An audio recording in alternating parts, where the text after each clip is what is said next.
The Waterway Renaissance Project has already completed the beautification of one of the bridges over the Coral Gables Waterway, and now it's time to celebrate. Leanne Morejon has more from the first ever Gables to the Bay Regatta and how the event will help beautify more bridges. Leanne? Belkis, the Gables to the Bay Regatta was a success in every sense of the word. Not only was there a great turnout, but it brought people together in one of the most unique features of our city, its historic waterways.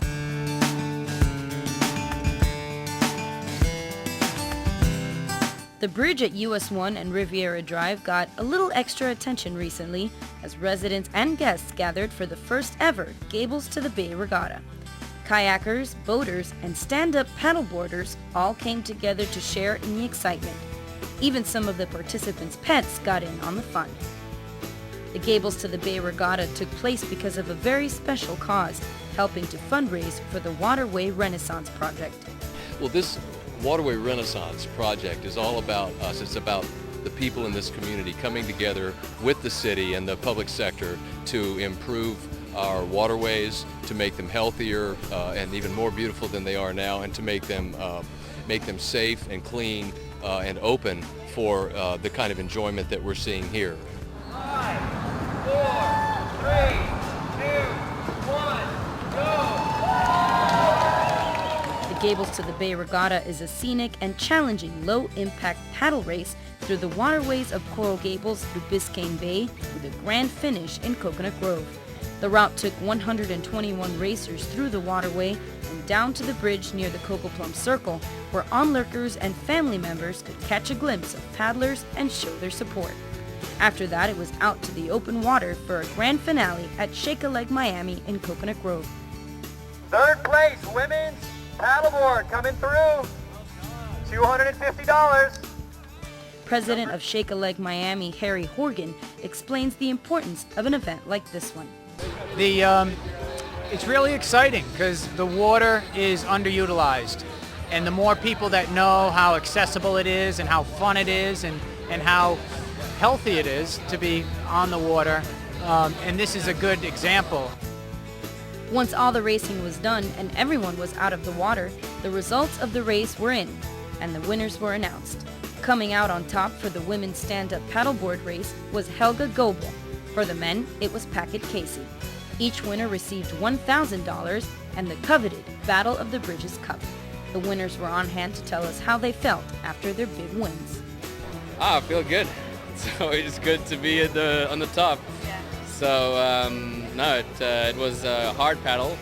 I mean, conditions were really good, and current was with us. A lot of flat water. I was hoping for a little bit of swell, but there wasn't, so it was just hard paddling all the way through. But it felt good. 5 miles was great distance, and we had the wind on our back. We had the current with us, so it was a very nice race. It feels pretty good. It's nice to be the winner.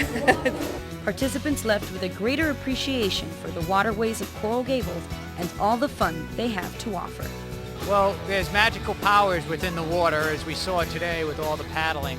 The whole purpose here has been to raise awareness and rally resources and people by bringing them together so that they can see and be reminded about what an incredible place this is, and then together we can make it better. Now, for more information on the ongoing Waterway Renaissance Project, you can visit their website at www.waterwayrenaissance.org or call 305-720-2922. For Coral Gables Now, I'm Leanne Morejon. Belkis, back to you. All right, thanks, Leanne. And changing topics now, the Coral Gables Museum is helping some local students complete an assignment, and the assignment is planting a garden. So what's the lesson being taught here? Well, with us to discuss it is Chris Rupp, which is the Director of Operations for the Coral Gables Museum. Thank you so much for being here. Thanks for having me. So you guys are involved in so many nice projects. You've got the gingerbread contest, gingerbread house contest. You've got a construction project with cans, and now you're helping kids at Coral Gables Elementary build or plant a garden. Tell me about that. Well, it's a really great project, and the museum is working with Slow Food Miami, the American Institute of Wine and Food, and also the Coral Gables Garden Club to integrate a garden at Coral Gables Elementary.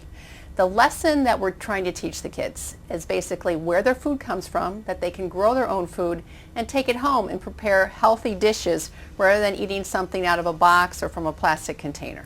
And tell me about the grades that are participating. Is it everyone, or? What's great about this project is that it's the entire school, Okay. from kindergarten through 5th grade, 6th grade, whatever Gables Elementary goes up to. But if the kids aren't going to be planting, which I think 4th graders are actually going to be planting the plants in the garden areas, they'll be photographing, they'll be doing artwork, they'll be watering, weeding. Kids will be keeping journals of the garden on a daily basis, and also they'll be making garden updates on the morning announcements every day. So the whole school is participating. That's so nice, and it seems like such a fun project and educational at the same time. So it definitely is a win-win for the students there. And you've got so many great sponsors as well working with you guys. Tell me about how does this fit into the museum's role? Well, part of our mission is about sustainability and essentially teaching kids to be good citizens. And there are so many lessons in this garden project as far as teaching them about sustainability and that we can grow our own food, and it makes sense to do that rather than buy something that's already in a box or in a bag. And also teaching them to be good citizens, to look out for the earth and for each other and help each other in this community-based project. So it totally fits within the museum's mission. So the garden has been planted, and the kids, I'm sure, are all excited. Tell me about the response that you've gotten from the children when you first introduced this and they've planted it. Tell me about that. The kids are so excited. We created a song about the garden.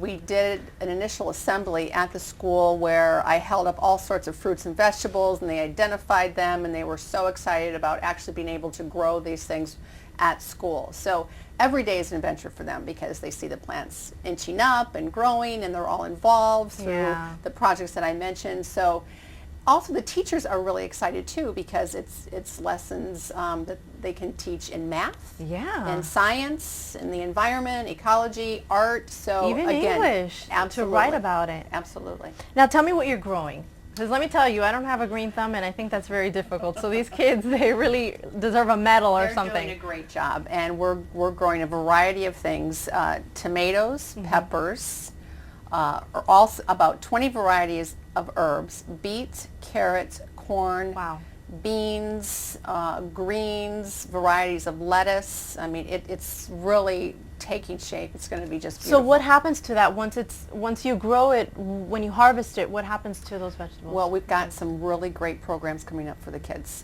With the first things that are harvested, they're actually going to take them to Whole Foods in the Gables, and we'll have cooking classes. They're also going to make salsa and sell it at the farmers market. Wow. And they're going to showcase their project at the school carnival also in February. So we've got a lot of things going on with the gardening materials. So they're very excited about that as well. They should be. Thank you so much, Chris. This is such a great project, and it really gets the community involved in so many aspects, not just, the generation that you would think would be involved in the museum, but the younger generation to be involved. So that's really nice. And if you want more information on all the really creative and very interesting events and activities that are part of the museum's pre-opening activities and programming, you can call the Coral Gables Museum at 305-910-3996, or you can log on to their website. That's coralgablesmuseum.org. And before we go, though, Chris and I are going to hold up this mural that the kids did. And can you explain what this is? This is the students at the school, right? The students in Katie Bushman's art class actually did this lovely banner that hangs out at the garden, and it features obviously the things that we're planting, and also the sponsors, the American Institute of Wine and Food, the museum, Coral Gables Garden Club, and Slow Food Miami. And the theme of the project is As the Garden Grows. And it's beautiful, and to think that they're so excited that they did this already, and they're going to have huge strawberries and heart-shaped beets, but it's going to be great. It's beautiful. Well, thank you so much, Chris. I appreciate it, and thank you for the show and tell. Sure. And Coral Gables Now will be right back.